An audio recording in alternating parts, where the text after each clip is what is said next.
What's going on, guys? The Comics Kid 2099 here, and I want to talk to you today about Magneto, the master of magnetism. He is my favorite antagonist for the X-Men, and sometimes he's not even an antagonist. Sometimes he's an ally to the X-Men. And if you are like me and you really like the character of Magneto, you probably have Chris Claremont to thank for that, because all of the interesting stuff about Magneto's backstory, that he was a survivor of the Holocaust, and he eventually became friends with Charles Xavier, and then they parted ways because they both felt differently about mutants and where they stood in world politics, all of that was created by Chris Claremont 20 years after the character of Magneto was introduced in X-Men issue 1. Now you have Stan Lee, who was a co-creator of Magneto, and he has said before that he based the whole friendship slash frenemy thing going on between Magneto and Charles Xavier. He says that he based that on Malcolm X and Martin Luther King Jr. The problem is Stan Lee will often say things and his memory isn't what it used to be. He never had the best memory, so he will say something that more than likely isn't true, and it's not that Stan Lee is lying, it's that he just doesn't really remember what actually happened.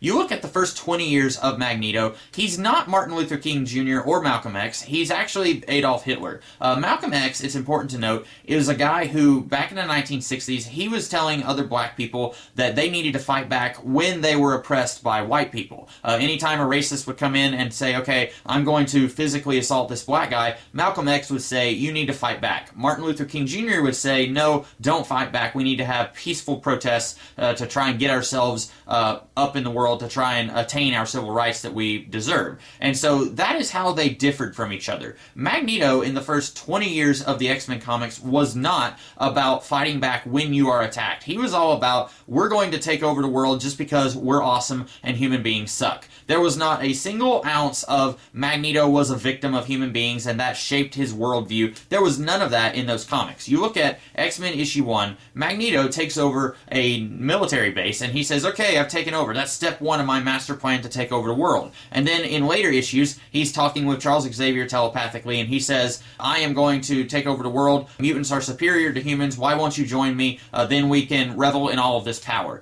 There's not any indication that he actually feels like a tragic character. There's nothing there that says that he was once tread upon by humans and now he feels like the just thing to do is to take over the world so that the same thing can't happen to his fellow mutant brethren. When you think about it, he doesn't really seem to care about other mutants all that much.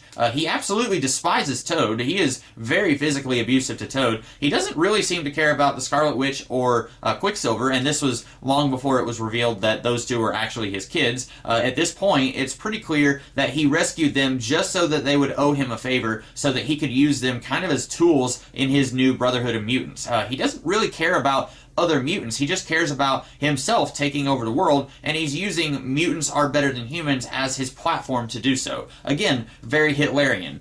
We see him at one point, he's giving a speech on TV talking about how you guys have so long to surrender to me, and if you don't, then it's going to get really ugly. And it looks very much like it came right off of the screen of Hitler being very handsy with his speech, and he's very animated and very fervent in his speech, and the same thing's going on with Magneto. Again, this is not influenced by Malcolm X. This is very clearly influenced by Adolf Hitler. And if none of that convinces you, then you just need to look at this panel from a 1960s X-Men comic where Magneto is invading a South American city, and he straight up has Nazi foot soldiers working for him. It's not even mutant armies working with him, it's just dudes who are working with him.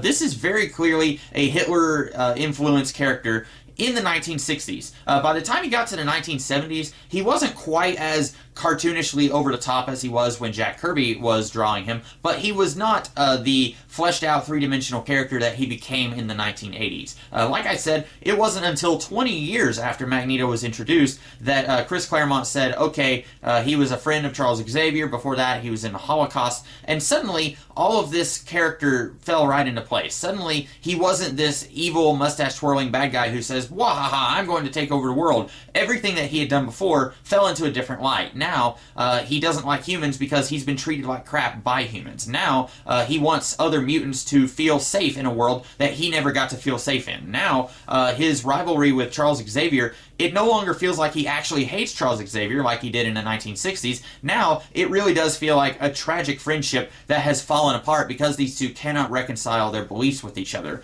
It wasn't until X-Men 150 where we get all of that. And then later on we get God Loves, Man Kills, where Magneto works with the X-Men, and they even even ask him, hey, why don't you join us? And he says, I'm sorry, I can't do that. And it really feels tragic. It feels like Magneto genuinely wants what's good for the X-Men and for mutants all over the world, but he just has to do it his own way because he doesn't believe that the X-Men are actually capable of achieving their goals and their desires. And then you get to Secret Wars, where by that point, Magneto is lumped in with the other heroes who are dumped on Battleworld because he doesn't see himself as a villain. He sees himself as an anti-hero who's just doing what he has to do to save mutant kind. And then by the time he gets to Secret Wars 2, he is flat out an ally with the X-Men. And it feels like it's a natural progression of his character, even though you look back to the 1960s, and there's no way that that guy would ever join the X-Men or feel like a sympathetic character. And it's one of those situations where a lot of times in comic books, the creator of a character is not necessarily the person who knows that character the best, especially when you go back, say, 40, 50 years ago, where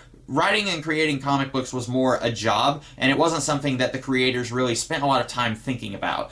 These guys, they just wanted a bad guy for the X-Men to fight, and the first one that they threw out there ended up being the most popular one that they had. They didn't think of him as a fully fleshed out three-dimensional bad guy. They just felt like he was a bad guy who spouted mutant rhetoric, and that was about all that he was. And that worked in the 1960s, but by the time you got to the 1980s, you had people who grew up liking comics and reading comics, and they wanted these bad guys, even the bad guys, yes, to feel like actual people who had real motivations. And so it's interesting to me when you see something like Stan Lee says that Magneto was based on Malcolm X and Charles Xavier was based on Martin Luther King, which is also not really true because Martin Luther King was very much anti-violence and anti-fighting for anything. He was about peaceful protests. And then you have Charles Xavier who's training teenagers to be a military mutant group. That's not really Martin Luther King Jr., just in the same way that Magneto is not really Malcolm X. But you have someone like Stan Lee who acts like he knows these characters very well, but really it was later writers and artists who really fleshed these characters out and are much more responsible for the direction that these characters took. In the same way that Wolverine, in the first 20, 30 years that he was around, there was no indication in his backstory that he was kidnapped by humans and experimented on and had his memories taken away from him.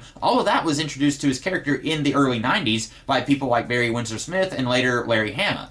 For the first 20 years of his character, though, there was elements of his character that have lasted on up until today, but there was a lot of elements of his backstory that did not exist in the first 20 years of that character. And so all of this with Magneto, it's very interesting to see these characters grow and change over time depending on which creator is working on those characters. And so by the time you get to the year 2016, Magneto is an entirely different character than he was in 1963. And a lot of people, because of the movies, again, I think it's because those movies start off with Magneto being a prisoner in a Nazi war camp, I think a lot of people just assume that that's always been part of Magneto's backstory, when in reality it took a really long time to get to that point that the movie has just started off with.